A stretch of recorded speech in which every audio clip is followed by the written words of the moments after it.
filthy, knife-eared mongrel nuts. Print out some character sheets, go shopping for some loaded dice, hack some expired snacks, call it those friends you can see tolerated, put on your favorite filtering hat. It's time to do something fucking role-play. Welcome to the Crap Guide at D&D.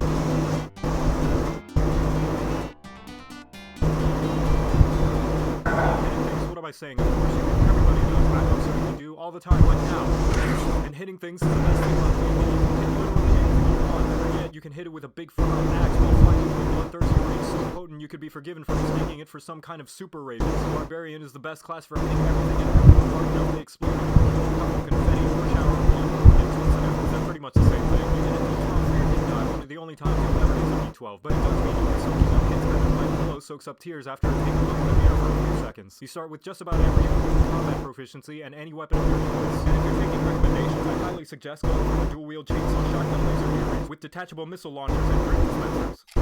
Now, no tool. Who cares? Nobody uses tools anymore. You pick up to add your character for backstory purposes and then forget they exist because they are for skill checks anyway. Thoughtless comic, right? Yes, I just made that up, and it's what you are, you sneaky Feigl bitch. In fact, you're pure will block enemy blows with an even the shiniest achievement machines. Better yet, you have spider sense, which assists in you avoiding traps, spells, abilities, social events, and long range. And of course, the signature trait of R is being able to endure a ferocious raging force that foes will fear for all their fannies. During your rage, you may be easier to hit, but as a game, you are better at hitting everything else, and not just that, your muscles grow to the size of drag-face garmoofies. I don't care that the things I'm using for analogies are real. Intelligence is a dump stat anyway. That's why mine is a 9 after 3. And now you know how to play barbarian.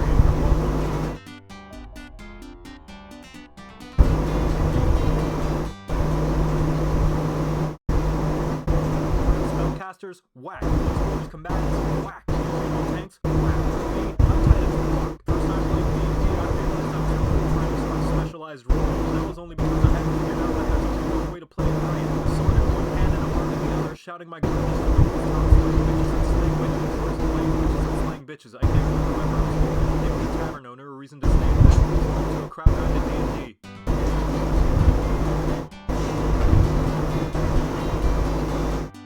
Trades master of medicine, someone who only has one gimmick and has to hide for the rest of his life because they run out of class leaders and spell slots. If the sword cheat or class doing everything and doing everyone.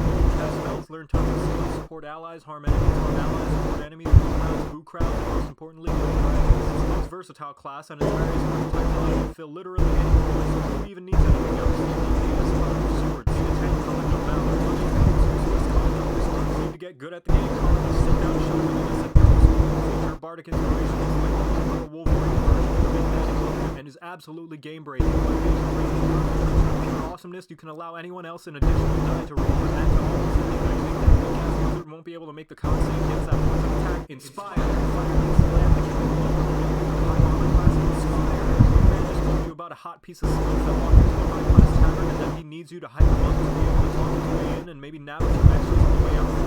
Bet your ass that one's screw your man, you can do it yourself. Jack of all trades and expertise. Whatever you're bad at, you're suddenly good at. Whatever you're good at, you're suddenly unbelievably amazing at. Maybe except for pretty face. By playing D&D, you automatically sign an unwritten contract that forces you to run your character to fall under the purest stereotype of whatever class you pick. Everybody knows you have to follow that contract once that person step into your house and throw food at you from the corner of your living room.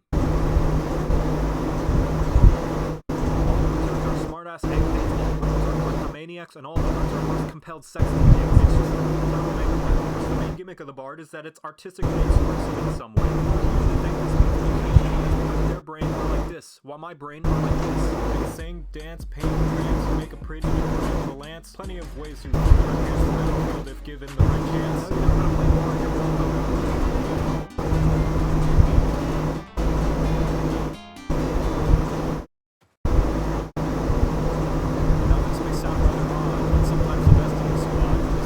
Cross, who can smite like a boss by harnessing the bitch slap of God. The mace that even ogres will flee. Cast and worse things will flee. Some think they're not strong. Welcome to a crap guide to D&D.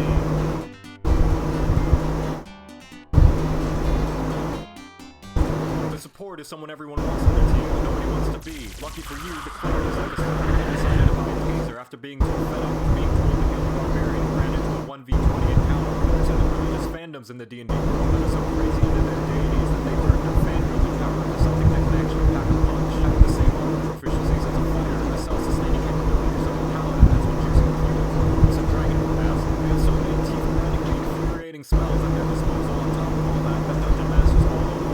universally agreed to ban clerics from the game, so as to not make encounters absolute nightmares to give proper challenge without approximately 29 dragons and 1 cleric mode to keep it balanced. Spells like Flash Mode, Body Combat, and Does My Hand Smell Bad to You, but it's so simple and strong at such a low level, it's easy to forget why so many uncultured swine consider the cleric a designated healer. Is either never played the class or consider the sword and shield a viable weapon in monster mode. Unlike most other classes, you pick your archetype at first level, and you have rules, commanders, and holsters to choose from. To summarize, you have Heal Bitch, Nerd, Sunburn, and my axe, Nobody Dies, Nobody Cares, and a couple of more that I'm too lazy to mention. Seriously, with how versatile and independently strong you can build a cleric, you can make up an entire party full of purely priests. Call it the game, and bust down to you, that's no demanding her lunch money. She would just build her own tournament to get herself swirly, so she wouldn't have to endure the kind of bullying you're about to give her. Channel Divinity gives you special limited use effects depending on your domain. It can be as dumb as turn on dead, or Power of the Gods can make a zombie run away from you like it's regained its ability to smell and realizes you've been sleeping with your Jesus blanket that you haven't washed in months. Or as useful as Guiding Strike, where you can choose to add 10 million points to your attack roll, so you'll be able to swat one fly with another fly's dukes being moved around on a string like a yo-yo strung around your pinky toe while blindfolded. The only downside is you can get a pinful amount of uses, like a gym 2 weeks after New Year's. And finally, the most notable trait of the cleric is divine intervention, where if you were a boy or girl all year praying happy hopes and burning that dank holy crush, if you wish upon a star, the clouds in the heavens will part and the literal gods will stop playing their game and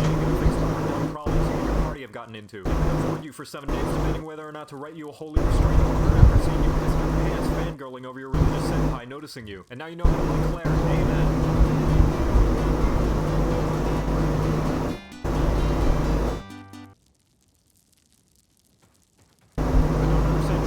What is the environment of Middle Earth? It's not like it provides oxygen, resources for tools, housing, food, technology, or anything like that. And it's definitely not like it's home to various species of plants and animals required to keep the ecosystem alive to continue to feed mankind's insatiable appetite to destroy consumer human with his own image, ultimately resulting in the annihilation of the very world that brought him into existence. Fuck all that. The environment clearly exists for us to skin innocent animals that are minding their own business so we can wear them as high fashion. I mean, just look at bears. All they do is steal my chips and shit in my backyard. Well, guess what, Yogi? It's payback time. We can give them another powers when they're own. They'll never see it coming. Welcome to A Crap Guide to D&D.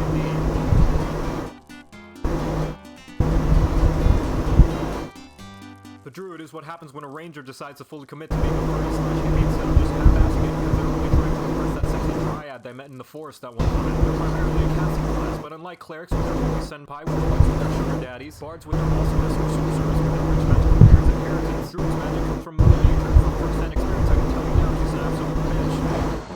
Get up, bitch. Second level, you can cut that red furry's dream and transform into an animal, but not just any old lady or beyond oversaturated mess like Arjun Darksnout or Rainbow Dog with an indie band t-shirt over there. No, I mean cool animals like my original character, Gravel Jade, the nocturnal giant toad. Don't steal! Your archetype will be based on whether you want to be part of the forces of nature or if you want it to work for you. To list them off, land for different flavors of spells, moon for when you want to take your persona to the next level, dreams for if you secretly want to play a cleric, shepherd for if you want to be king of the wigglers, spores for if you want to reenact the Last of Us, and twilight for that sweet edge. Just like all the classes, your features improve with their level, where druids differ is that their animal-related features mean that these use of an ordinary versions of them necessarily get stronger, but rather they're thrown into the garbage and replaced by things with increasingly more fleas. Moreover, they gain additional features over demand you couldn't imagine if it was not on network media, which gets fucking terrifying at later levels. Imagine this scenario: you're walking in the woods, there's no one around, and your phone isn't, and suddenly spiky forks run out around you, making movement painful. An adorable bunny rabbit sitting in front of you, seemingly will suddenly start shooting giant bees out of his eyeballs and turning the tree branches around you into black mambas. Design an encounter for that, Dungeon Master. And now you know how to play druid. You're welcome.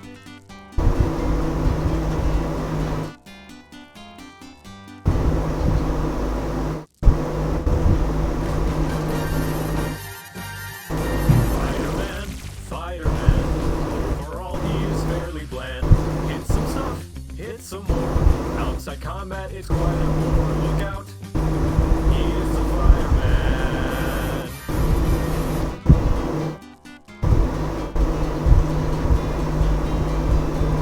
Do you wonder what you've done? Miss! Say because nobody else will let you pick fire on its own, you're also likely to pick human because you're basic like that. And that's not just me saying that, it's science. Human fighters pop out and work like rabbits on Viagra because people are incapable of choosing something unique even when they're given options like playing as a kobold paladin who prays to asteroids just before they crush an unfortunate man's cabbage cart. This would be me, for example, artistic phenomenon and originator of the satirical talk fast genre of videos. What do you mean I'm not the first one to come up with the idea? I don't need these lines coming out of you. Everything I make is completely original and everybody knows it. Come on, Master Chief.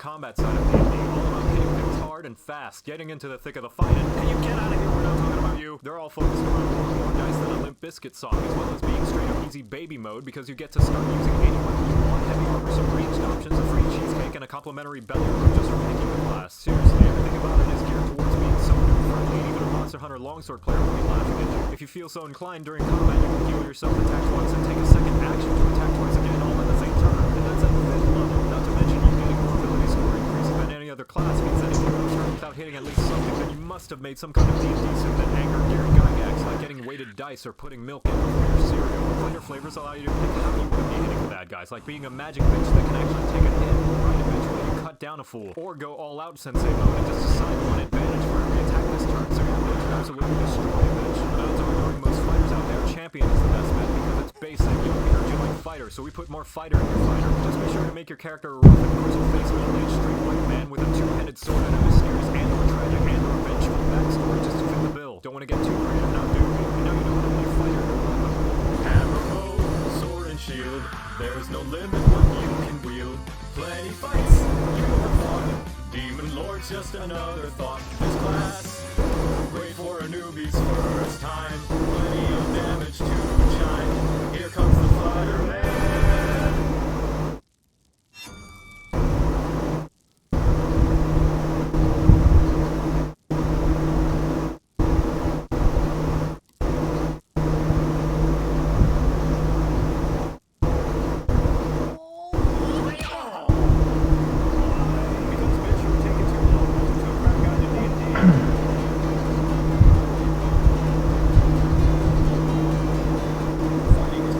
And can be used for either side of the moral spectrum. It can be used for evil, like punctuating arguments, expressing assaulting loss, and beating up nerds, or it can be used for good, like self-defense, artistic expression, and beating up nerds. Monks are those who have trained heavily in the nerd beating up sides of mixed martial arts, foregoing any sort of traditional filthy weapon proficiencies, and instead opting for wanting to punch, man, boom, slam, kick, punch, stuff. You start with the water because like a barbarian, you have the ability to deflect and dodge attacks with a power of your unconstrained nerd basic. But unlike the barbarian, you have nothing wild to live in terror,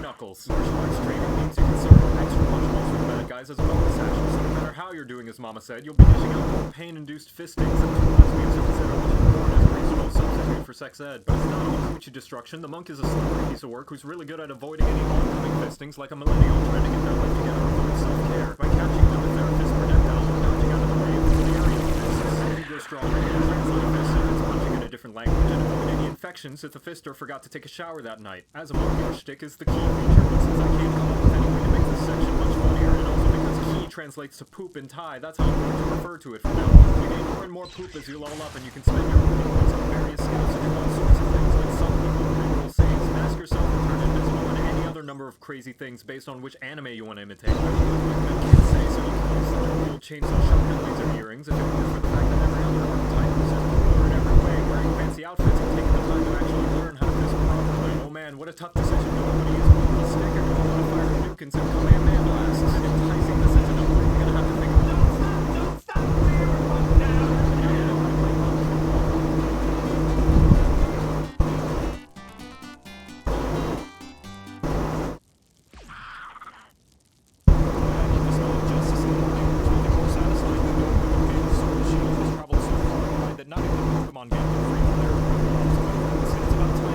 Think I created this series to entertain and inform ignorant adults of great hobbies that most of my lives are missing out on? Fuck no, it was to enforce the like and pairing the triumphs all of us. If anyone to step out of line, I bring down the path of much terrorist children till their parents escape up before bedtime, and then collect the aftermath and enhance the all shit because it makes the story for a lot of guide to D&D.